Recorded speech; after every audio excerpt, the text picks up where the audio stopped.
Nobody stopped the bus. Not the woman in the second row who had watched the whole thing from behind her phone screen.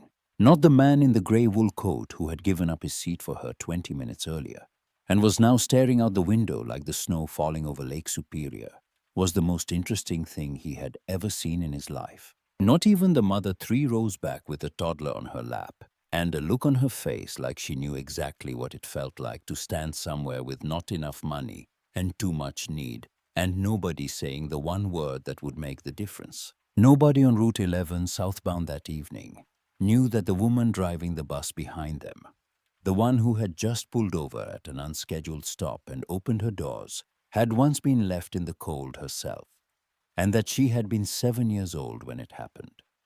If this is your first time here, subscribe now. Every week we bring you a new story about someone the world almost forgot. This one starts in the snow. Colleen May Fenn grew up in Cloquet, Minnesota, 40 minutes south of Duluth, in a house where the porch light stayed on all night because her mother worked the shift that started when most people were already asleep. The house was small white clapboard gone gray, in the way that houses go gray in northern Minnesota, not from neglect exactly, from endurance. The weather did things to surfaces up there that landlords in warmer places would not believe. Her father's name was Roland. Roland left when Colleen was 4. He did not leave in a way that made for a good story. He simply stopped coming home one January, and by March the closet where his coats had hung was just a closet. Colleen did not remember the leaving. She remembered the closet, the empty hangers, the specific silence of a space that used to hold someone and then held nothing at all. She remembered standing in front of it once, maybe 5 years old, running her hand across the wooden bar where the hangers hung and feeling the smoothness of it, and understanding in some way she could not have named that this smoothness meant the coats had been gone long enough for the bar to forget them. Her mother Faye did not explain where Roland went. She did not need to. The explanation was in the empty closet and the extra shifts and the way she started locking the front door with both locks instead of one. Faye Fenn worked the night shift at the fish processing plant on the Duluth Harbor for 22 years. 10 at night to 6 in the morning, 5 days a week, sometimes 6. She would get home in time to make breakfast for Colleen before school. Eggs and toast if there were eggs, oatmeal if there were not. Then she would sleep for 4 hours, sometimes 3, and wake up and do whatever the house needed before doing it all again. She had been doing this long enough that her body had stopped protesting and had simply rearranged itself around the schedule the way a pine grows around a fence post. Not gracefully, just eventually. Her hands told the story her mouth never did. They were thick across the knuckles and rough in the palms, and they smelled faintly of brine and industrial soap, no matter how many times she washed them at home. The cold from the plant floor had settled into her joints permanently by the time she was 40. She opened and closed her fingers in the morning like someone testing a machine that used to work smoothly and now required negotiation. Faye never complained about the hands.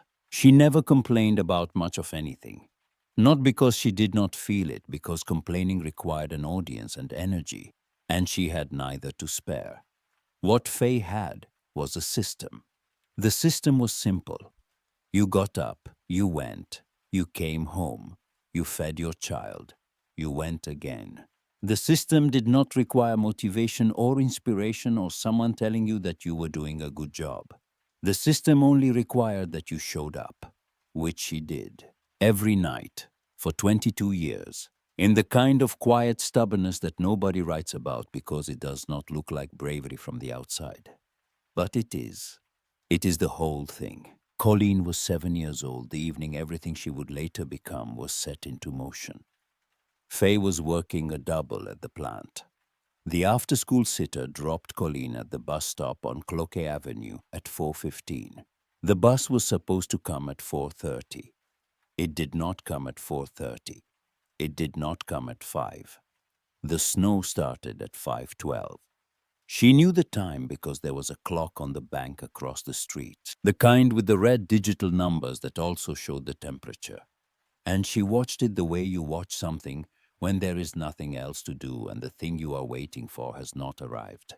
and you are beginning to understand that it may not. Cars passed, not many. The ones that did had their wipers going, and their headlights cutting through the snow in a way that made the snow look like it was falling sideways. She stood at the bus stop with her backpack and her hands in her jacket pockets, and she waited. She was 7. She did not know what else to do besides wait. A woman in a sedan the color of dark blue, the kind of blue that is almost black in the snow, pulled over at 6:21. Colleen had been standing there for 2 hours and 6 minutes. The woman leaned across the passenger seat and opened the door. She was wearing a blue coat. She did not ask Colleen's name. She did not ask where she lived.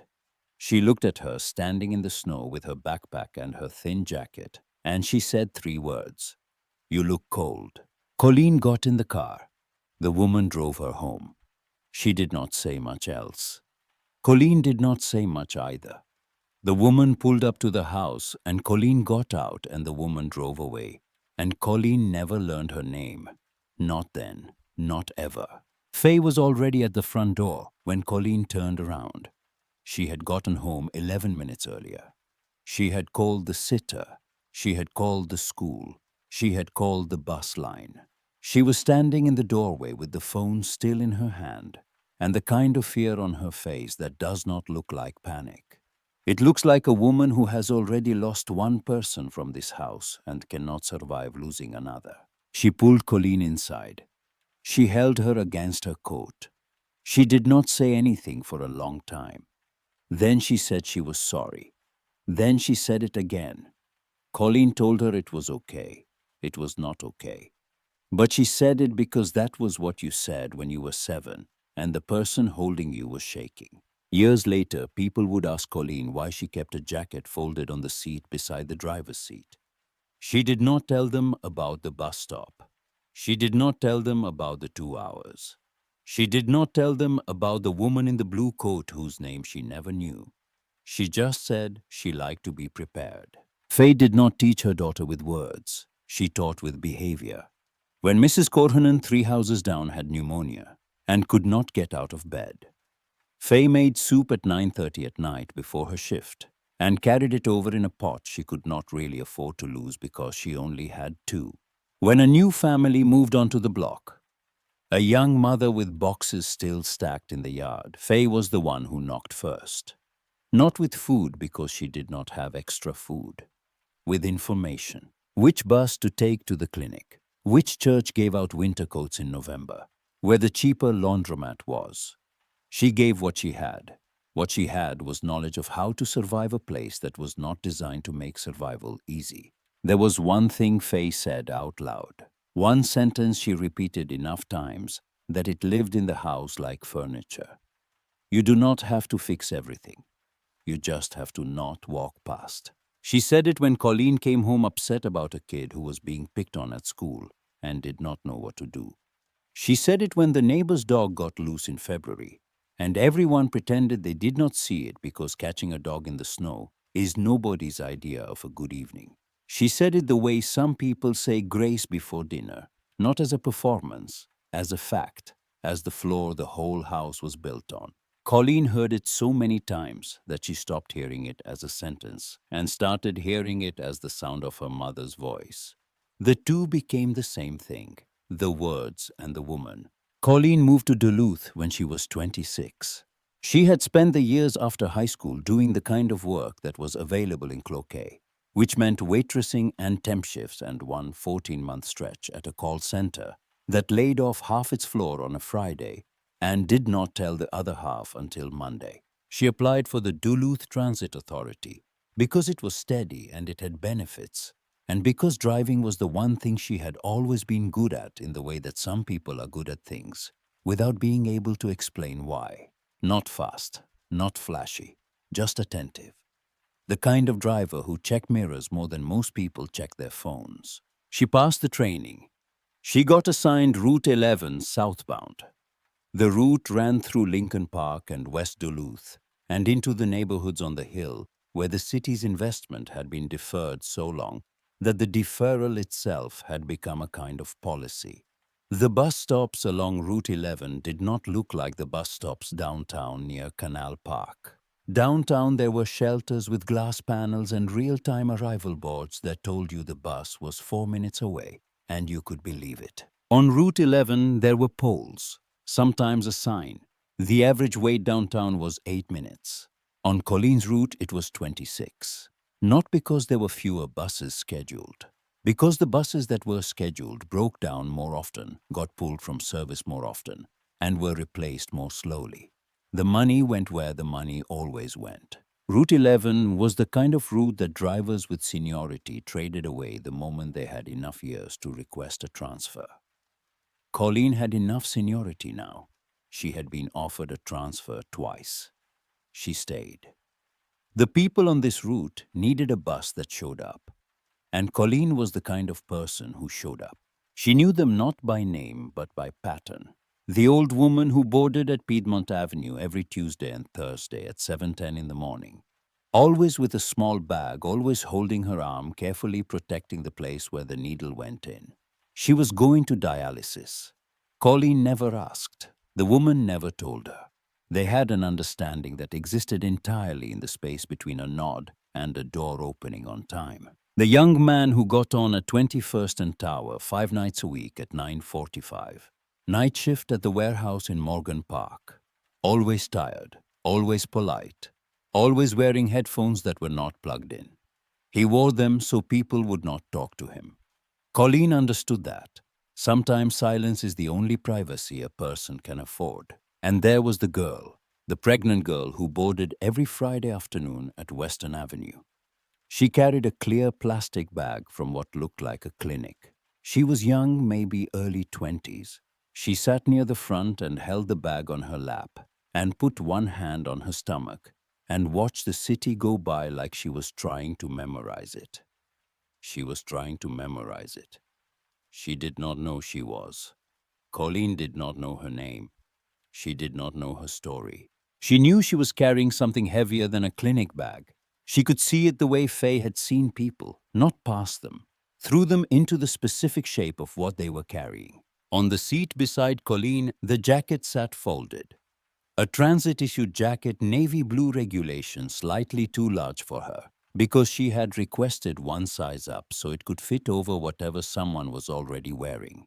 It sat on the seat the way some people keep a photograph in a wallet, not to show anyone, just to know it was there. She did not remember the cold from that evening when she was 7. Not really. The body forgets cold eventually. What she remembered was the passing, the headlights that swept across her and kept moving, the specific feeling of being visible and ignored at the same time, which is not the same as being invisible. Invisible means nobody sees you. Visible and ignored means they see you and decide you are not their problem. She remembered the woman, the blue coat, the 3 words. You look cold. That was the whole thing. She had seen her. She had stopped. She had not made it complicated. She had just opened the door.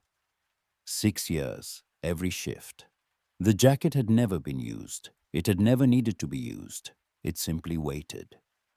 The way some things wait quietly without urgency until the one evening they are needed, and everything that came before becomes the reason they were there. Colleen was not driving the afternoon shift on February 14th. She had worked the morning 6 to 2. The afternoon belonged to Dennis Kohler. Dennis was 54 years old and had been driving for Duluth Transit for 12 years. He was not a bad driver. He was not a bad man. He was the kind of man who had been doing a job long enough that the job had replaced the person who used to do it. Dennis did not see passengers. He saw the clock on the dashboard and the distance between where he was and where he was supposed to be. And that distance was the only distance that mattered to him anymore. The bus arrived at Western Avenue at 4:47, 4 minutes behind schedule. The snow had been falling since 3 and the roads along the hillside were getting bad. And Dennis had already made 2 unscheduled slowdowns because of a plow blocking Garfield Avenue, and each one had cost him minutes. He could feel them like a weight on his chest. The girl boarded at Western. She stepped up the stairs slowly, the way you step when you are 7 months pregnant and carrying a plastic bag from a clinic, and your center of gravity has shifted in a way that makes every surface feel like it is tilted slightly against you. She reached the fare box. She tapped her card. The reader beeped.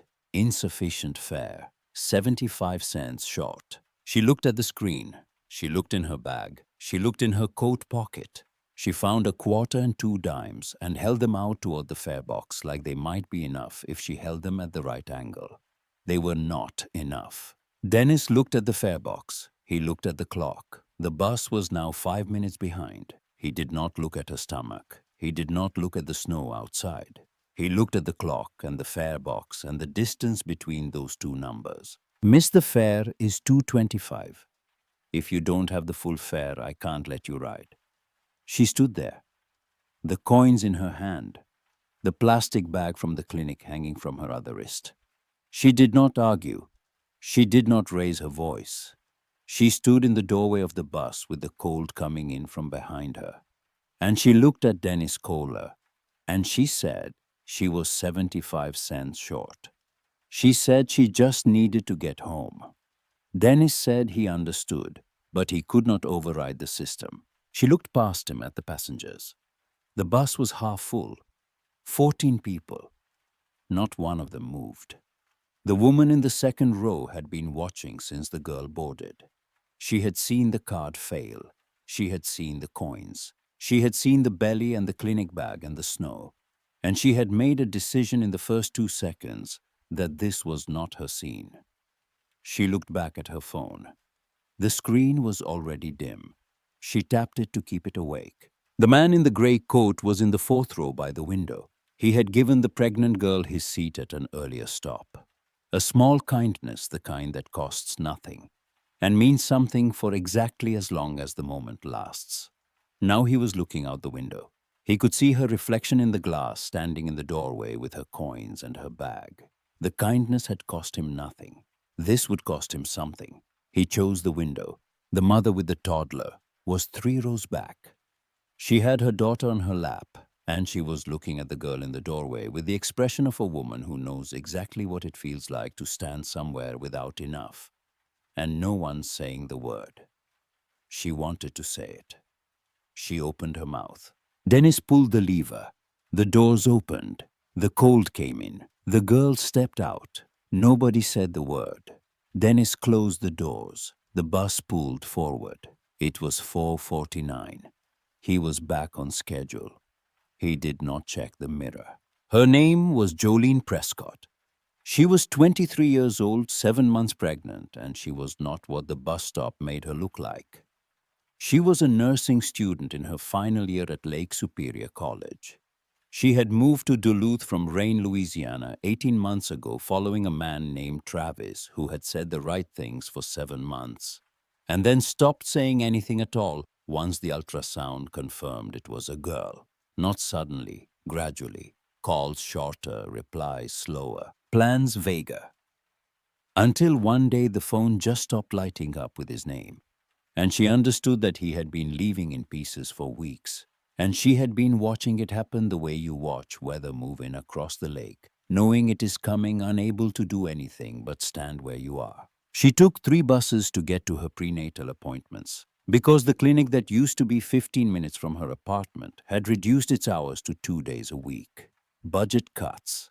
The nearest hospital with full prenatal services was 40 minutes away by bus. If the buses ran on time, if you could afford the fare, if the weather was not 14 below and falling. She stood on the curb at Western Avenue in 19-degree weather, with one hand on her stomach and the other holding a plastic bag that contained the results of her prenatal checkup, which had gone well, which the doctor had said looked good, which had been the first piece of good news she had received in weeks. She stood in the snows and watched the bus pull away, and she did not cry. She was too cold to cry. Crying requires a certain minimum of safety, and she was not at the minimum. Colleen was not supposed to be driving that afternoon. She had been home for an hour. She was sitting at the kitchen table in the apartment in Lincoln Park eating a sandwich she had made with the last of the bread. Wren was beside her drawing on the back of a grocery receipt with a pencil that needed sharpening. Wren was 5. She drew the way 5-year-olds draw, which is to say, seriously, with her whole body leaned into the paper and her tongue pressed against her bottom lip, and the kind of concentration that adults lose somewhere around the age of 11 and spend the rest of their lives trying to get back. The dispatcher called at 3:22. Dennis had ended his shift early. Roads were bad. Colleen looked at Wren. She called Gus Matila next door. Gus was 69, Finnish American, retired from the ore docks. The kind of neighbor who answered the door before you finished knocking, because he had been watching the street anyway. He said he would come over. He always said he would come over. She kissed Wren on the top of the head. She told her to be good for Mr. Matila. Wren did not look up from her drawing. She said, okay. The way children say okay when they are concentrating on something more important than the fact that their mother is leaving. Colleen drove to the depot. She signed in. She took the bus out on Route 11 southbound, running 12 minutes behind Dennis's abandoned schedule. She was passing Western Avenue at 5:03 when she saw her, standing at the bus stop. Not under a shelter because there was no shelter. Just standing at the pole with the sign. One hand on her stomach, one hand holding a plastic bag, snow on her shoulders, snow in her hair. She was not waving the bus down. She was just standing there the way people stand, when they have stopped expecting the next thing to be the thing that helps them. Colleen was 3 blocks from the next scheduled stop. If she stopped here, it was a violation. Transit Regulation 7.4. Operators may not make passenger stops at non-designated locations. If she let her ride without fare, it was another violation. Revenue policy. The fare box is not optional. She thought about the rules. She thought about the job. She thought about the 6 years she had spent building something stable after 26 years of nothing being stable. She thought about the apartment and the rent, and the fact that this job had benefits, real benefits, the kind with dental and a pension, and that a pension was not something people from Cloquet took for granted, because a pension meant you had stayed somewhere long enough for the staying to be worth something. She thought about Wren drawing at the kitchen table with a pencil that needed sharpening. She thought about all of that. Then she saw the hand on the stomach, and she did not remember a specific memory. She remembered a shape. The shape of standing somewhere cold and watching things move past you without stopping. The shape of being 7 years old at a bus stop on Cloquet Avenue and watching headlights sweep across you and keep going. The shape of being visible and ignored. She pulled the lever. The doors opened. The cold came in. She reached across the seat. She picked up the jacket. The transit jacket, navy blue, one size too large, folded on the seat beside her every shift for 6 years. She unfolded it. She stood up. She stepped off the bus into the snow without her jacket. She walked to where the girl was standing. The girl looked up at her. Colleen put the jacket on her shoulders. She did not say the 3 words the woman in the blue coat had said to her 25 years ago. She did not need to. The jacket said it. The bus is warm. Come on. The girl looked at her. 2 words, barely a whisper. Okay, thank you. Colleen walked her to the bus. The girl stepped up the stairs. Colleen followed her in. She sat down behind the wheel. She pulled the lever. The doors closed. She did not enter a fare. She did not log the stop. She turned the heat to maximum and pulled the bus back onto the road. The bus was quiet. Not the normal quiet of people ignoring each other. A different quiet. The quiet of people who had just seen something and were not sure yet what it meant. The girl in the front row pulled the jacket around her shoulders. It was too big for her. It smelled like the bus, like the heater and the vinyl seats and the particular neutral scent of someone who had been doing honest work in a small space for a long time. She put both hands on her stomach and watched the snow through the windshield. A teenager near the middle stood up without a word and moved to the back so the girl could sit closer to the heater vent. She did not explain why. She just moved. The old man 5 rows back had been riding Route 11 for 3 years. He had seen Colleen almost every day for as long as he had been taking this bus. The driver who nodded. The driver who waited the extra few seconds when she saw someone running for the stop. He had never thought much about the person driving the bus. He was thinking about her now. He looked at her through the rearview mirror. No jacket, both hands on the wheel. Something about the set of her shoulders, the absence of the thing that had always been there on the seat beside her. The mother with the toddler had transferred from Dennis's bus at the previous stop. She had been there when the door opened. She had been there when the girl stepped off. She had been there and she had not said the word. And now she was here on this bus watching a different driver do the thing she had not done. And she was crying. Not loudly, just tears on her face that she was not wiping away because wiping them would mean acknowledging them. And acknowledging them would mean admitting that she had been on the other bus when it mattered and had chosen silence. Colleen did not turn around. She drove, both hands on the wheel, the cold pressing through the gap in the driver's side window where the seal had worn thin years ago, and nobody had replaced it because Route 11 was the kind of route where things did not get replaced quickly. She felt the cold on her arms and the side of her neck. She did not feel heroic. She felt cold. Those two things were not contradictions. They rode in silence for 7 minutes. Then the girl spoke, without turning her head, quiet almost to herself. "Thank you." Colleen looked at her in the rearview mirror, the jacket around her shoulders, her hands on her stomach. "You don't have to thank me." Quiet for a moment. Then the girl still looking out the window. "People keep saying that, but nobody does it." Colleen drove past 2 more stops, picked up one passenger who boarded without noticing anything unusual, dropped off another who stepped into the snow without a word. Then she said something she had not planned to say. She said her mother would have done the same thing. She did not know why she said it. She did not talk about Faye to strangers. She did not talk about Faye to most people who were not strangers. But that was the thing about buses. You said things to strangers on buses that you did not say to the people who knew you because the strangers were leaving, and the words could leave with them. The girl did not ask about her mother. She just nodded. The small nod of someone who understood that when a person mentions their mother in that tone, it is not an invitation to ask questions. It is a door being opened just enough to let the light through. The cord pulled. Her stop. The girl stood up slowly. She started to take the jacket off. She had one arm out of the sleeve when Colleen spoke without turning around. "Keep it. It's cold out there." She stopped. One arm in the jacket, one arm out. She looked at the back of Colleen's head, at the set of her shoulders, at the place where the jacket had sat every day for 6 years and was no longer sitting. She put her arm back in. She pulled the jacket around her. She walked to the door. She stepped off the bus into the snow. She did not look back. Colleen did not watch her go. The doors closed. The bus moved forward. The jacket went south. 3 days later, Colleen was called into the depot office on Garfield Street. The supervisor's name was Lundgren. There was a report on the desk. Her name was on it. Operator Fenn Colleen M. Route 11, February 14th. 3 violations. Unscheduled stop at a non-designated location. Failure to collect fare.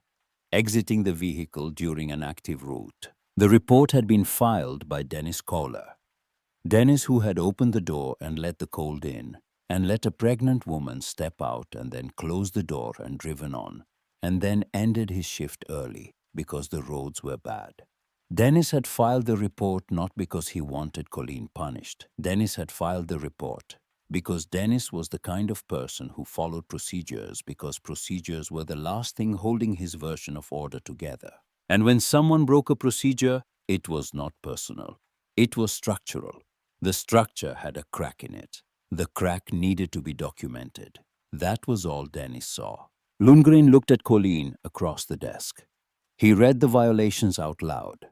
He asked if she had anything to say. There was a pregnant woman standing in the snow. I stopped. Lundgren leaned back. He said that was not how the system worked. Colleen looked at him. She said she knew how the system worked. She said that was why she stopped. Lundgren was quiet for a moment. The kind of quiet that means someone has heard something they did not expect. and is deciding whether to acknowledge it or move past it. He moved past it. He explained that transit policy was clear. Other cases. A driver in Milwaukee had given a stranded woman a ride off route and had been terminated. The policy existed because the policy existed. That was the logic, the circle that closes on itself. Colleen listened. She did not argue. She did not raise her voice. She signed the paper. She turned in her badge. She walked out of the depot into the February air without a jacket, because the jacket was somewhere on the south side of Duluth, keeping someone warm whose name she did not know. She drove home to the apartment in Lincoln Park. Wren was at the kitchen table, drawing. She had gotten a new receipt from somewhere, probably Gus's pocket. She was drawing what looked like a bus or possibly a whale. With Wren, it was sometimes hard to tell. Colleen sat down across from her. The table was small. The apartment was small. Everything in Colleen's life was small except the thing she had just done, which was large in the way that losing your income in February is large when you are a single mother with a 5-year-old and no savings and the rent due in 14 days. She had $340 in her checking account. Rent was $675. The math was not complicated. The math was never complicated for people who lived like this. The math was simply a countdown. Wren looked up from her drawing. She looked at her mother's face. She did not ask what was wrong because she was 5 and 5-year-olds do not always ask. Sometimes they just look. And sometimes the looking is worse than the asking, because it means they have seen something and have decided to carry it quietly, which is a thing no 5-year-old should have to learn, but which some 5-year-olds learn anyway in small apartments at kitchen tables, from the specific expression on their mother's face when the math does not work. "Mommy, are you cold?" Colleen looked at her daughter. She looked at the drawing of the bus or the whale. She looked at the pencil that still needed sharpening. "A little bit, but I'm warming up." She was not warming up.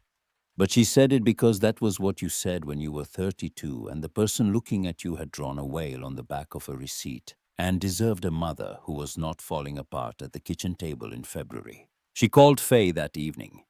Faye picked up on the second ring the way she always did because Faye was the kind of mother who kept the phone close in case her daughter needed her, even when her daughter was grown and living in another city and had not needed her in the way she once had. Colleen told her everything. The bus, the girl, the jacket, the report, the meeting. Faye listened without interrupting. She listened the way she had always listened, which was completely, with the phone held close against her ear and her breathing steady and nothing in the background, because when Faye listened, she cleared the room. When Colleen finished, Faye was quiet for a long time. Then she asked whether Colleen had done what she was supposed to do or what was right. Colleen said they were not the same thing. "They never are, baby. They never are." The line was quiet again. Then Faye said to eat something. Colleen said she would. They both knew she probably would not. She sat at the table after she hung up. Wren was asleep in the next room. The apartment was doing the thing apartments do at night in February in Duluth. Ticking, settling. The radiator making a sound like a small animal trapped inside the wall. Outside the window, the hill falling away toward the lake, and the lake doing the thing Lake Superior does in winter, which is exist in the dark, like something enormous and patient that has been cold longer than anyone has been alive and does not consider this a problem. She thought about the jacket. She did not regret giving it away. She did not regret it. She was simply a woman sitting in a cold apartment in February who had done the right thing and was now paying for it in the specific currency that rightness often costs. $340, a 5-year-old asleep in the next room, and 14 days until the math finished its countdown. Faye sent $200 through Western Union on the 1st of March. She did not ask if Colleen needed it. She did not wait to be asked. She just sent it the way she had always done things without announcement, because she could feel the shape of a need from 4 hours away the same way she could feel it from across a kitchen. Colleen cashed it at the grocery store on 21st Avenue. and sat in the parking lot with the bills in her hand and the specific shame of a grown woman being kept alive by her mother's money. Not because the shame was reasonable, because it was there. Shame does not need to be reasonable to take up space in a room. She applied for 14 jobs in the first 3 weeks. Warehouse work at the distribution center near the port, a janitorial position at a school on the West End, delivery routes, a loading dock job that required lifting 60 pounds, which she could do, and a clean employment record, which she no longer had. She filled out the applications at the kitchen table with a pen she borrowed from Wren's crayon box because her own had run dry, and she wrote the same thing on every one of them. Previous employer, Duluth Transit Authority. Reason for departure terminated. Nobody called back, not because she was unqualified, because the word terminated sat on a resume the way a crack sits in a windshield. You could explain how it got there. You could point out that the glass still held. But the person on the other side had already decided what it meant before they reached the explanation. Wren started drawing buses, not whales anymore. Buses. She drew them on the backs of receipts on napkins on the blank side of a past due notice from the electric company that Colleen had left on the counter. The buses in Wren's drawings had large square windows and small round wheels and a door that was always open. Colleen did not know whether this meant something or whether it was simply the thing Wren's hand wanted to draw that week. With 5-year-olds, it was hard to tell. The drawings accumulated on the refrigerator door, held up by magnets shaped like fish that had come with the apartment. March turned into something that was not quite spring. In Duluth, March does not become spring. March becomes a longer, brighter version of winter that tricks you into thinking the worst is over and then drops 9 inches of snow on a Tuesday to remind you where you live. The neighbor's car broke down on one of those Tuesdays. Gus came outside and stood in front of the open hood of the Buick, with his hands on his hips, and the expression of a man who has been ignoring a sound for 2 months and has just been informed by the sound that the ignoring is over. Colleen heard it from her window, the engine turning over and catching, and then making a noise like a dog coughing. She went outside, popped the hood all the way. Gus looked at her. She was wearing a sweatshirt and no coat because she did not currently own a coat, a fact she had not mentioned to anyone, and which Gus had not asked about because Gus was Finnish, and the Finnish do not ask about coats. They either have one or they don't, and either way, it is not a conversation. She looked at the engine the way her hands knew how to look at engines, which was a skill she had taught herself at 19 when her car died on Highway 33 outside Cloquet, and the nearest mechanic wanted $400 she did not have. She had bought a manual from a thrift store and taught herself under the porch light on Saturday mornings. Not because she had an interest in engines, because when you cannot afford a mechanic, you become one. She found the problem in 20 minutes, fixed it in another 20, with a set of tools that had come in a box from Faye, 2 weeks after Colleen moved to Duluth. The tools had belonged to Roland. Faye had kept them not out of sentimentality, not out of anger. She had kept them because tools do not leave even when people do, and a good wrench does not care who owned it last. It just does what it was built to do. Gus stood beside her and watched her work. When she finished and the engine turned over clean, he said one word, "Huh," which from Gus was the equivalent of a standing ovation. He told his neighbor. The neighbor told a woman at the Lutheran church on Piedmont.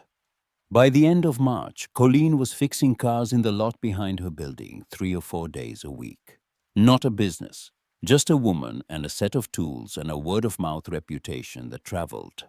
The way reputations travel in neighborhoods where people still talk to each other, which is quickly and specifically. She did not charge much. Sometimes she did not charge at all. She was not building anything. She was just doing the thing that was in front of her, because it was in front of her, and because not doing it was not something she knew how to do. Wren sat on an overturned milk crate near the back bumper of whatever car Colleen was working on. She drew. She had moved from buses to cars now. The cars in her drawings had hoods that opened like mouths, and engines that looked like tangled nests. She did not talk much while Colleen worked. She just sat there with her pencil and her receipts and the concentration of a person who has found the place where she's supposed to be and does not need to explain it to anyone. Then something shifted. Not suddenly. The way things shift when you are paying attention to a pattern that has been there all along, but that you did not have the angle to see until your life changed and gave you a different one. The people bringing Colleen cars were not people with car problems. They were people with transportation problems. Mrs. Halverson on Piedmont Avenue had missed 2 dialysis appointments in February because the bus was late and the clinic would not hold her slot past 15 minutes. A woman named Tanya on Raleigh Street had lost a shift at the warehouse because Route 11 was rerouted for a water main break, and nobody told the riders until the bus simply did not show up. A teenager named Devon had missed a placement exam at the community college because his transfer did not connect, and by the time he arrived, the testing center had locked its doors. Colleen listened to these stories the way a mechanic listens to an engine. Not for the words, but for the pattern underneath. The pattern was the same every time. Someone needed to be somewhere. The bus was the only way to get there. The bus did not come or came late or cost more than the person had that day. And the appointment was missed. And the shift was lost. And the exam did not happen. And the system recorded each one of these as a personal failure.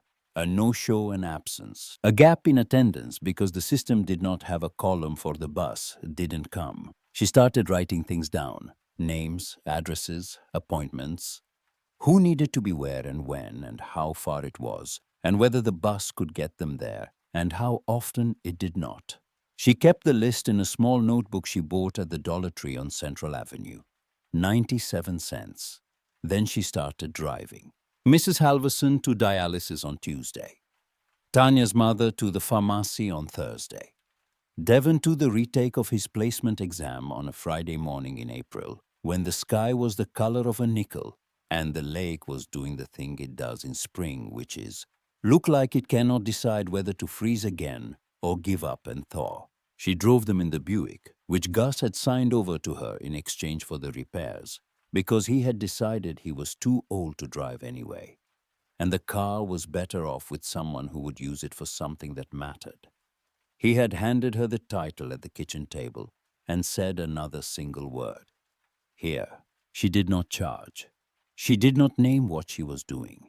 She just did it. The way Faye had carried soup across the street in the dark. The way the woman in the blue sedan had pulled over and opened her door. Wren rode in the back seat. She buckled herself in and drew on whatever paper was available and occasionally looked up when the person in the passenger seat said something interesting, which to a 5-year-old meant something that involved an animal or a number or a sound effect. Mrs. Halverson talked to Wren on the Tuesday rides. She told her about the birds that came to her feeder in winter. Pine grosbeaks, she said, and Wren repeated it 3 times. Pine grosbeak, pine grosbeak. Pine grosbeak because the words felt good in her mouth the way some words do when you are 5, and the world is still mostly made of sounds. One Tuesday, Wren drew Mrs. Halverson in the passenger seat. Pencil on the back of a gas station receipt. The drawing showed a woman with large hands and a small bag on her lap, and one arm held carefully across her body. It was not accurate in any technical sense. It was accurate in the way that mattered. It had seen the thing about Mrs. Halverson that most people walk past without noticing. The careful arm, the way she protected the place where the needle went in. Colleen taped it to the dashboard. By mid-April, the notebook had 11 names. By the end of April, 16. She drove 8 to 10 people a week. She paid for the gas with the money she made fixing cars, which was not much, but which was enough if enough meant gas and bread and the electric bill and nothing else. She was not building a program. She was not running an organization. She was a woman with a borrowed car and a 97-cent notebook and a daughter in the back seat who drew portraits of the passengers with the kind of attention that most people reserve for things they are trying to memorize. The gas cost her about $40 a week. The car needed oil every 3 weeks. The tires were bald in a way that she tried not to think about when the roads were wet. She kept a spreadsheet in her head, the way Faye had kept one, balancing things that should not have been asked to balance, measuring every dollar against every mile, against every appointment that would not happen if she did not show up. She was tired in a way she had not been tired before. Not the tired of working a shift and coming home. The tired of carrying something that does not have edges, that does not clock out, that follows you into the kitchen at night when you are standing at the sink, and follows you into bed when you are lying there in the dark, listening to your daughter breathe in the next room and wondering whether you are helping anyone or just delaying the moment when the math catches up. One night in late April, Wren could not sleep. She came into the kitchen in her pajamas with the feet in them, the ones with the small bears on them that were getting too short in the legs because 5-year-olds grow the way they do everything else without permission and without warning. She climbed into the chair across from Colleen.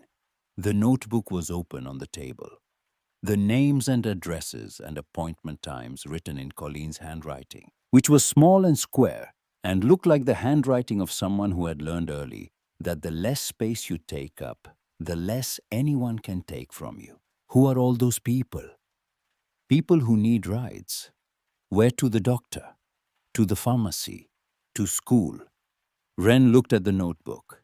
She reached across the table and turned it so it faced her. She studied the names the way she studied everything with her whole face. That's a lot of people. Colleen looked at her daughter, at the pajamas with the bears that were too short, at the pencil still behind her ear from the afternoon, because Wren kept a pencil behind her ear now, the way some children keep a stuffed animal as a thing that means safety. It is. Wren turned another page. More names. She counted them quietly, moving her lips. Then she looked up. "Are you there, Bus?" Colleen did not answer right away. She looked at the notebook, at the names, at the 16 people who needed to be somewhere and could not get there, and who had, without knowing it, organized themselves into the shape of the thing she used to do. "I guess I am." Wren nodded. The nod of a person who has confirmed something she already suspected. She slid off the chair and went back to bed. Colleen sat at the table and looked at the notebook and understood for the first time that the thing she was doing had a shape, and the shape looked like a route, and the route needed more than one car and one woman and a 97-cent notebook. But she did not know what it needed instead. She only knew that this, what she was doing now alone, was the kind of thing that could carry you for a while and then drop you the way the bus had dropped Jolene at Western Avenue. The way the system dropped everyone eventually, when the system ran on a schedule that did not account for the people it was supposed to serve. 4 months after the night on Route 11 on a Thursday morning in June, Colleen pulled the Buick into the parking lot of the Lincoln Park Community Health Center. Mrs. Halverson was in the passenger seat. Wren was in the back drawing. The parking lot was small, 6 spaces, and Colleen had learned to arrive early because the spots filled by 8, and if you were late, you parked on the street and Mrs. Halverson had to walk an extra block, which was a block more than her legs wanted to give after a dialysis session. She helped Mrs. Halverson out of the car. Mrs. Halverson held Colleen's arm with one hand and her bag with the other, and walked toward the entrance at the pace of a woman who has learned that the world will not slow down for her, but who has also decided that she will not speed up for it. Colleen walked beside her. Wren stayed in the back seat drawing. A woman in scrubs stepped out of the clinic's front door. She was young, mid-20s, and she was checking a clipboard and looking down the street in the direction the bus came from. And there was something in her posture that Colleen recognized before she recognized anything else. Not the face, the posture, the way she stood and waited, the way she looked down the street without checking her phone, the specific patience of a person who has spent a long time waiting for things that do not come and has not yet stopped believing they will. The woman looked up from her clipboard. She saw Mrs. Halverson. She stepped forward to take her arm. "Mrs. Halverson, you made it. We were getting worried." Then she saw Colleen. There was a moment. The kind of moment that does not last more than 2 seconds, but that contains inside it the entire weight of a February night and a 75-cent deficit and a jacket given away in the snow. The woman looked at Colleen. She looked at Colleen the way you look at someone you have been carrying in your body for 4 months without knowing their name. Then her eyes moved down. Colleen was not wearing a jacket. She was wearing a flannel shirt with the sleeves rolled up because June mornings in Duluth are cool, but not cold. And she had gotten used to not having a jacket in the way that you get used to the absence of anything, not by replacing it, but by forgetting that you used to need it. But the woman was wearing a jacket. Over her white scrubs, navy blue, transit issued. One size too large, zipped halfway up. The woman looked at Colleen's face. Colleen looked at the jacket. You stopped the bus. Neither of them moved. Between them, strapped to the woman's chest in a cotton carrier, was a baby. Eyes closed, hands curled into fists no bigger than plums. Sleeping the way newborns sleep, which is completely without any awareness that the world they have entered is the kind of place where people get left in the cold. This is Evangeline. Colleen looked at the baby. She looked for a long time, very quietly almost to herself. She looks warm. The words landed in the space between them and stayed there. She looks warm. The echo of a sentence Colleen had never said out loud, but that had lived in her body for 25 years. You look cold. She had seen a woman standing in the cold, and she had given her the only warm thing she had. And now she was looking at her daughter wrapped in cotton and sleeping in the June air with the ease of someone who has never known cold. The woman's name was Jolene.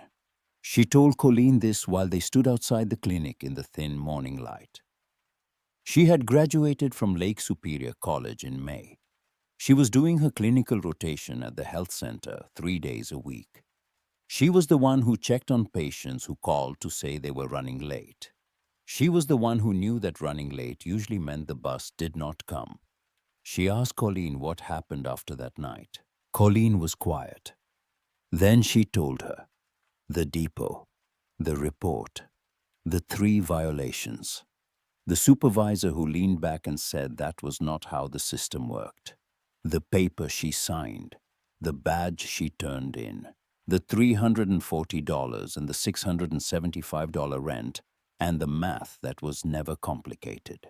Jolene listened without interrupting, without arranging her face into an expression that was supposed to mean something. When Colleen finished, Jolene asked if they had fired her for stopping. Colleen said they had fired her for stopping where she was not supposed to stop. Jolene looked at her. You stopped where you were supposed to stop. They just didn't have a sign there. They sat on the bench outside the clinic. Wren had gotten out of the car at some point and was sitting cross-legged on the pavement near the entrance, drawing Evangeline without asking. She had the baby's proportions wrong, in the way that all 5-year-olds get baby proportions wrong.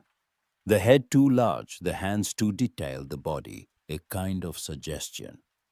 But she had gotten the fists right, the small curled fists. Jolene told Colleen about the clinic.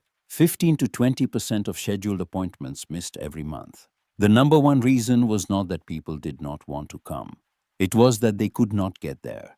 The bus took too long. The transfer did not connect. The fare was too much on a week when the fare was the difference between getting to the doctor, getting to work. She told her about the pregnant women who missed prenatal visits because the nearest full-service hospital was 40 minutes away by bus, and the 6:45 did not arrive until 7:20.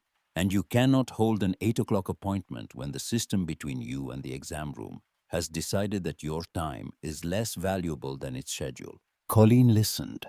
Then she reached into the car and took the notebook from the glove compartment. She opened it to the page with the names. Mrs. Halverson, Tanya's mother. Harold, who needed to get to the VA clinic on the West End every other Friday. A woman named Patrice with a standing appointment for her son's asthma. 8 to 10 people a week.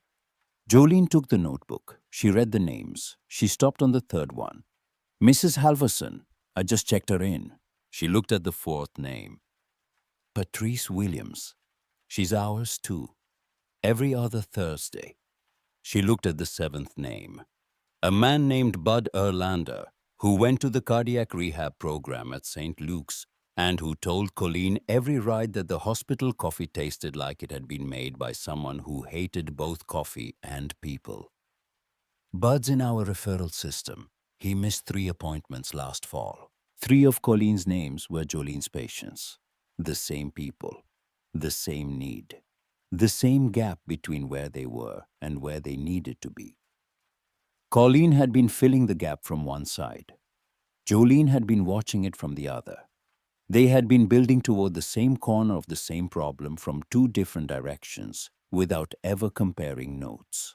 Jolene looked at Colleen. She looked at the notebook. She looked at the car with the bald tires and the 5-year-old drawing on the pavement and the dashboard with a child's portrait of Mrs. Halverson taped to it. She told Colleen there were federal models for this. Community health transportation programs that connected volunteer drivers to clinics and hospitals. Grant funding available through Health and Human Services. Organizational structures that had been tested in other cities and that worked when someone was willing to do the work of putting them together. Colleen listened carefully, filing each piece the way her hands filed the parts of an engine. Not by category, by connection. Which piece touched which, what turned what, where the power came from and where it went. Then she said she had never formalized anything in her life. She had spent her life doing things because they needed to be done, not because there was a structure around doing them. She did not say this as a refusal. She said it as a fact, the way someone describes the only way they have ever known how to work. Jolene looked at her. You don't have to do this alone. Colleen looked at her. Nobody had said that to her before. Not because people did not care, because nobody had been standing close enough to the same problem to see that she was already in it. She had been doing this the way she had done everything since Roland left the empty closet, and Faye locked both locks. Alone. Because alone was the shape that fit. Because alone was the only size she had ever been measured for. And here was a woman wearing her jacket holding a baby, who was sleeping in the June air telling her there was another size. They sat on the bench outside the clinic for 40 minutes. Wren finished her drawing of Evangeline and brought it over and held it up without speaking. Jolene looked at it. She looked at the 2 large head and the 2 detailed hands and the small curled fists that were exactly right. She looked at Wren. You got the hands. Wren nodded. She took the drawing back. She went to the car and taped it to the back window next to a drawing of a pine grosbeak that she had made the previous week. The back window was becoming a gallery. Colleen had not planned this. It had happened the way everything in her life happened now, not by design, but by accumulation. One drawing at a time, one name at a time, one ride at a time. That evening after Wren was asleep, Colleen sat at the kitchen table with the notebook open and the laptop she borrowed from Gus, which was slow and heavy, and ran on a version of Windows that Microsoft had stopped supporting 2 years ago, but which Gus kept alive through the same Finnish stubbornness that had kept the Buick running and the ore docks staffed and the Lutheran church heated through 50 northern winters. She looked up the programs Jolene had mentioned. Rights to Wellness, Faith in Action, the NEMT programs that existed in 37 states for Medicaid patients who qualified, which was a smaller number than the number who needed them, because qualification and need are 2 different lists, and the gap between them is where people fall through. She read until 1 in the morning. She read the way she read car manuals, not for pleasure, for use. Every paragraph was a part. Every paragraph connected to the next one. And somewhere in the middle of it, sitting at the kitchen table in the apartment in Lincoln Park with the lake doing its enormous patient thing in the dark outside the window, she felt something shift. Not a decision. Not yet. Something before a decision. The recognition that the thing she had been doing alone by hand, one ride at a time, was a thing that other people had built into something that lasted, and that the distance between what she was doing and what they had built was not talent or education or money. It was the distance between a woman working alone and a woman who had been told she did not have to. She closed the laptop. She looked at the notebook. She looked at the refrigerator door where Wren's drawings hung in a crooked line. Buses and whales and cars and Mrs. Halverson and Evangeline, and a bird called a pine grosbeak that Wren had drawn from memory, because she had only heard the name and had never seen one, and had made it up entirely from the sound of the words, which meant it looked like a small round thing with enormous wings and an expression of mild surprise. She picked up the phone. She called Jolene. It was 11:40 at night. Jolene answered on the third ring. There was the sound of a baby fussing in the background. The particular fussing of a 2-month-old who has not yet learned that nighttime is for sleeping, and who considers this an unreasonable expectation. Colleen said 4 words. I want to build it. Jolene was quiet for a moment. Then over the sound of Evangeline deciding that the night was not in fact for sleeping. Good. I already started the grant application. Colleen laughed. A short one. The kind that comes out of you when someone has been one step ahead of you and you did not know it. And the not knowing is the funniest part. She hung up. She sat at the table. The notebook was open to the page with the names. 16 people, 16 reasons to be somewhere, 16 gaps between where they were and where the system said they should get themselves, as if getting there were a matter of will and not of infrastructure, as if the bus came when it was supposed to and the fare was always in your pocket and the weather was always something you could stand in. She looked at the names. She looked at the drawings on the refrigerator. She looked at the kitchen around her, the electric bill on the counter, the gas bill next to it, the calendar on the wall still showing April because she had not turned it, May, almost June. Almost the anniversary of the month her life had come apart, and she was sitting at a kitchen table at midnight, looking at a notebook full of people who needed her to put something together. She did not know yet that it would take 3 months. She did not know that the grant deadline would fall on September 1st. And that Jolene would write the proposal at her own kitchen table, with Evangeline sleeping in a bassinet beside her. She did not know that Gus would be the first volunteer driver, or that he would recruit 3 more from the church, or that the Buick would need a new alternator in August, and that she would fix it herself in the parking lot of the clinic while Wren sat on the milk crate and drew her fixing it a drawing that would later hang on the wall of a room that did not yet exist. She knew only this. She was not alone in it anymore. And the not alone was the thing that changed the shape. Outside Lake Superior settled into the dark. Inside the radiator ticked. On the refrigerator door the drawings hung in their crooked line. And in the back seat of a Buick parked in the lot behind the building, there was a notebook in the glove compartment with 16 names in it. And every one of them was a reason to keep going. And every one of them was a route. And every route was waiting for someone to drive it. She called Faye the next morning, 6:15. Faye picked up on the first ring. She was in the kitchen in Cloquet, the same kitchen where she had paid bills after Colleen was asleep, and cried once in the year after Roland left when she thought her daughter was in bed. She was not crying now. She was drinking tea. She was always drinking tea at this hour. The mug was the one with the chipped handle that she had kept for 14 years because it held heat longer than the others, and because Faye did not throw things away that still worked. Colleen told her everything. The clinic, the woman from the bus, the jacket she was still wearing 4 months later, the baby Evangeline. She told her the woman was a nurse now working at the same clinic where Colleen had been dropping off passengers. She told her about the notebook and the names and the 3 names that matched. She told her the woman wanted to build something together, a program, a real one. Faye did not interrupt. On the other end of the line, Colleen could hear the silence of a kitchen that had been cleared of everything except attention. The tea was getting cold. Faye had forgotten it was there. When Colleen finished, Faye was quiet for a long time. Then she said something that Colleen would carry for the rest of her life, the way she carried the notebook and the names and the memory of a blue sedan on a winter evening. You gave that jacket away in February and it's still keeping somebody warm in June. That's not a jacket, baby. That's a sermon. Colleen laughed. A short one.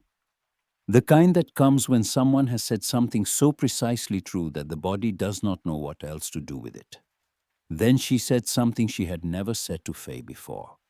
She said she kept thinking about the woman in the blue coat, the one who picked her up when she was 7. She said she never knew her name. Faye was quiet, then barely above a whisper, I know. Colleen said she thought about her every time she stopped for someone. I know that too. The line held. Neither of them spoke. Outside the kitchen window in Cloquet, the birch trees were doing the thing birch trees do in early June in Minnesota, which is stand there, looking pale and slightly startled, as if they cannot quite believe they survived another winter. Then Faye said it. Your daddy left. That woman stopped. You stopped. That's the whole story, Colleen. Stop telling it to yourself like it's a question. It's not a question. It's the answer. Colleen held the phone. She did not speak. She did not need to.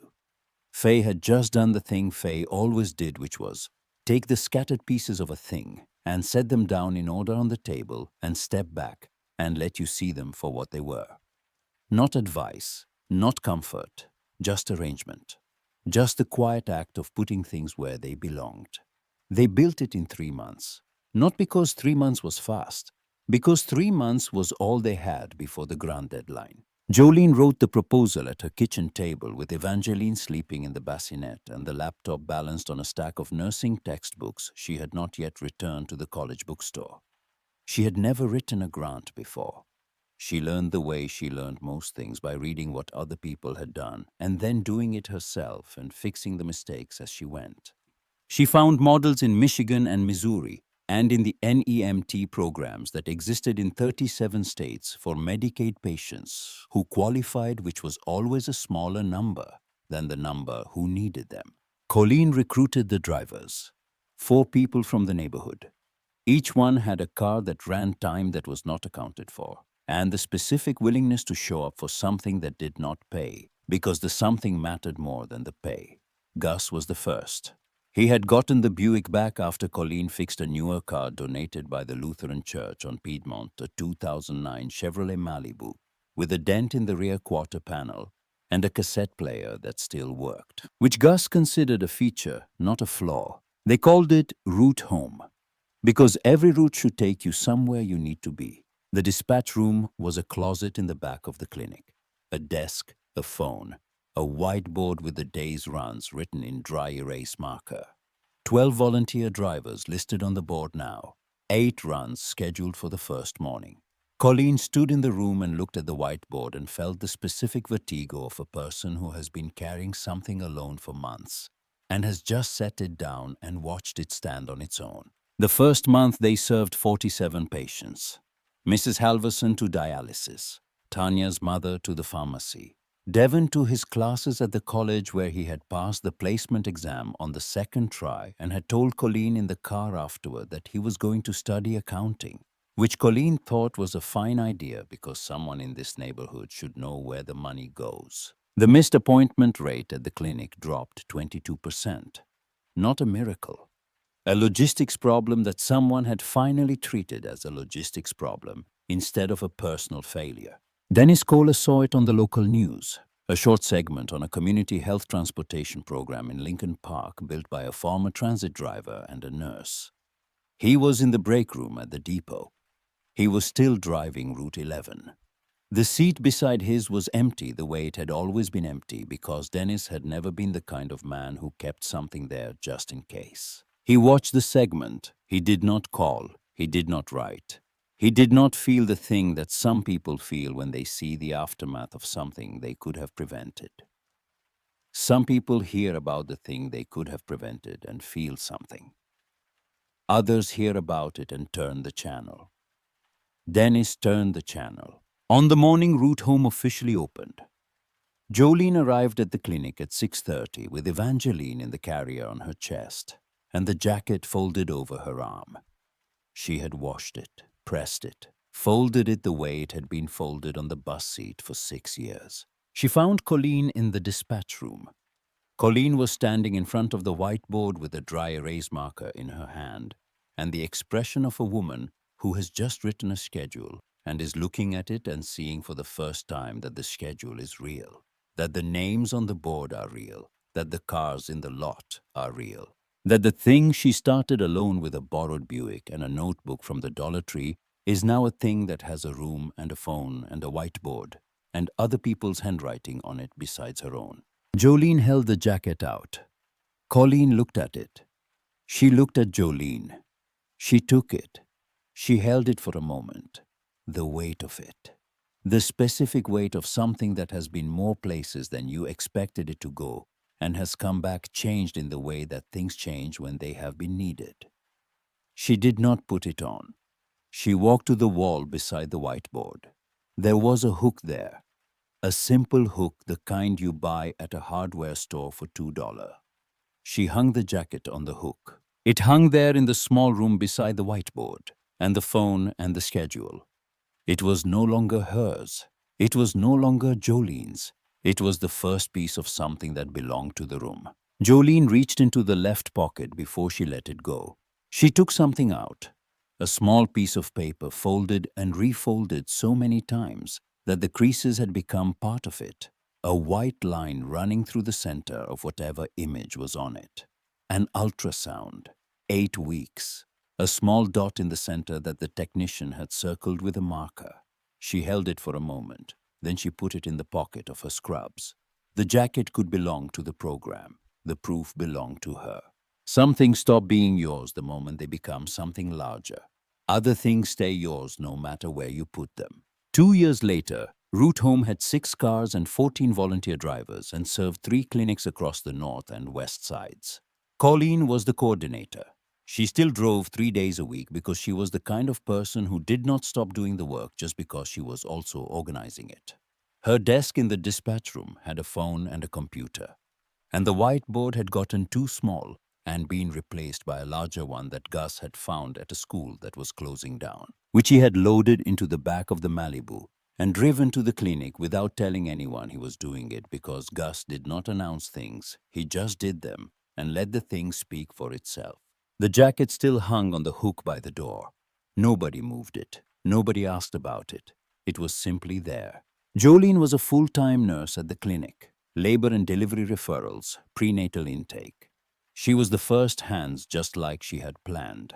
She was the person in the room when someone arrived, and she was the person who understood when someone did not arrive because the bus had not come, or the transfer had not connected, or the fare had been 75 cents too much, on a day when 75 cents was the distance between showing up and not showing up. She understood because she had been that person. Standing at a pole in the snow with coins in her hand and a door closing in front of her.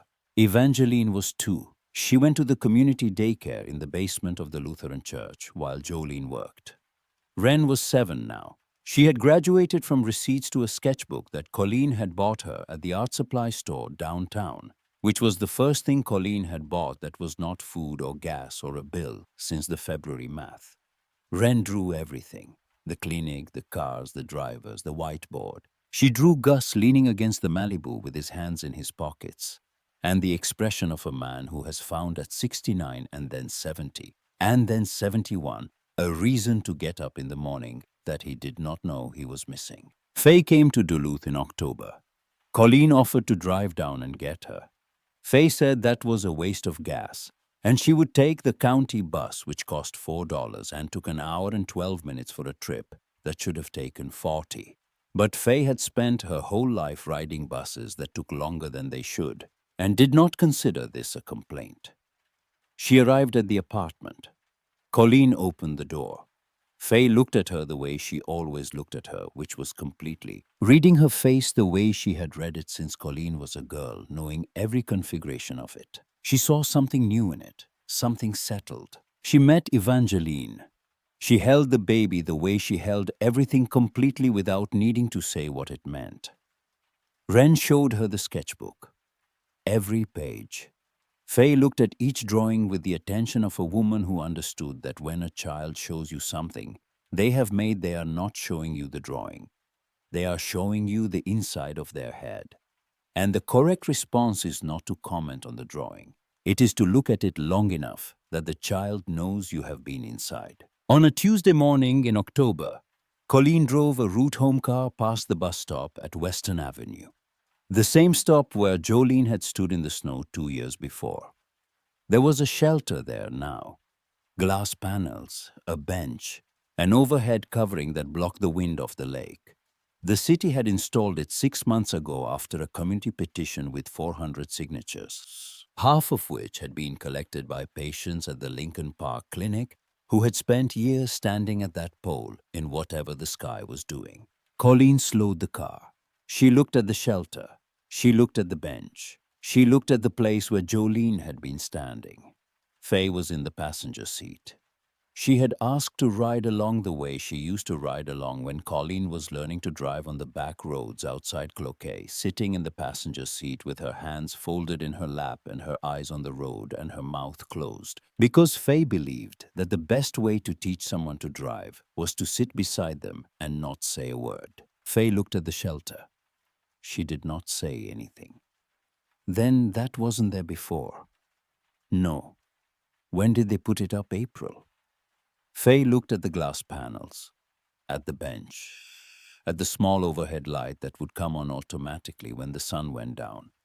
She was doing the math that Faye always did, which was not the math of money, but the math of time.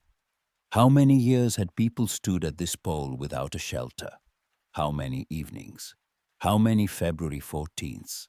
It should have been there the whole time. Yeah, but it wasn't. No. So you stopped instead. Colleen did not answer. She looked at the shelter. The shelter had not been there when it mattered. It was there now. That was the difference between fixing something and preventing it. She was learning the difference. She was learning it every day. She was learning it the way Faye had learned the night shift, not gracefully, just eventually. She drove on. The lake was visible between the buildings as they came down the hill, enormous and flat, and the color of slate doing the thing it always did in October, which was look like it was preparing for something and not telling anyone what. That evening, Faye sat at the kitchen table. Wren was drawing beside her. The sketchbook was open to a blank page. Wren was drawing the dispatch room, the desk, the phone, the whiteboard with its names and times, and on the wall beside the whiteboard a hook, and on the hook a jacket, navy blue, too large for anyone in the drawing. Hanging there the way it hung in the real room, not worn, not folded, just present. The way some things are present in a room long after the reason they arrived has been replaced by the reason they stayed. Faye looked at the drawing. She looked at it for a long time. Then she looked at Colleen, who was standing at the stove making soup, the same recipe Faye used to make before the night shift. The one with the potatoes and the onions and whatever else was in the house, which tonight was half a carrot and a can of beans, and the kind of hope that does not announce itself but just shows up in the pot alongside everything else. Faye pointed at the jacket in the drawing. She knows about it. Colleen looked over her shoulder. She looked at Wren's drawing, at the jacket on the hook, at the care Wren had taken with it, the way she had drawn the zipper and the collar, and the slight sag of the shoulders where the hanger met the fabric. It was not accurate. It was true. There is a difference. She sees it every time we go to the office. She's never asked about it. She will. Colleen stirred the soup.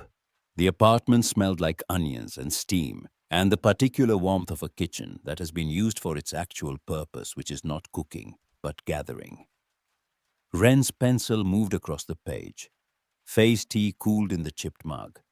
Outside, Duluth did the thing Duluth does in October, which is darken early and completely, as if someone has pulled a shade down over the lake and the hills and the harbor and the ore docks and the small neighborhoods on the west side where the streetlights come on at 5:30 and the buses run until 10, and the people who ride them have learned to stand at the poles and wait in whatever the sky is doing, because that is what the city has asked of them, and they have not yet been given a reason to ask for something different, except now some of them had. Wren finished the drawing. She tore the page out of the sketchbook carefully, the way she tore all her pages, holding the perforation with both hands and pulling slowly so the edge came out clean. She held it up. Not to Colleen, not to Faye.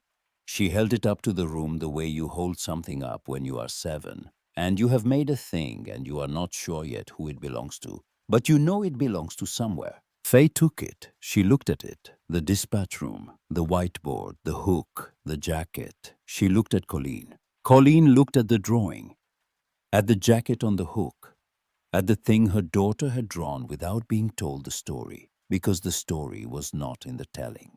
It was in the room.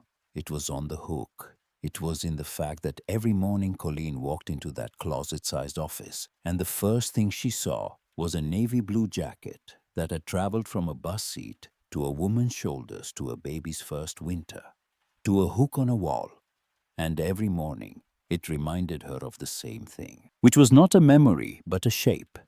The shape of a woman in a blue sedan on a winter evening, opening a door for a 7-year-old she did not know. You do not have to fix everything. You just have to not walk past. Colleen had been on buses like that. She had watched doors close on someone. She had been the person the door closed on. She had been the person who looked out the window. She had been the driver who checked the clock. And then she had been the driver who did not check the clock, who pulled the lever, who stepped out into the cold. The question was never whether she would have stopped. She already knew the answer to that. She had answered it in February in the snow at a stop that did not have a sign. The question is whether you will stop the next time, because there is always a next time. There is always someone standing in the cold. There is always a door that has just closed.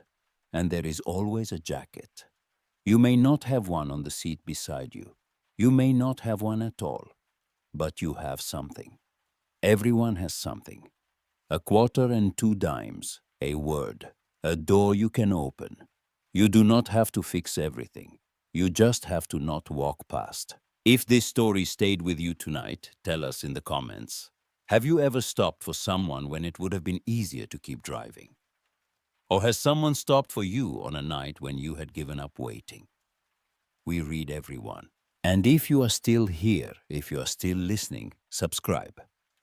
The next story might be about a bus you have ridden, or a jacket you gave away, or someone who is standing right now at a pole with a sign in whatever the sky is doing, waiting for the thing that may not come unless you are the one who brings it.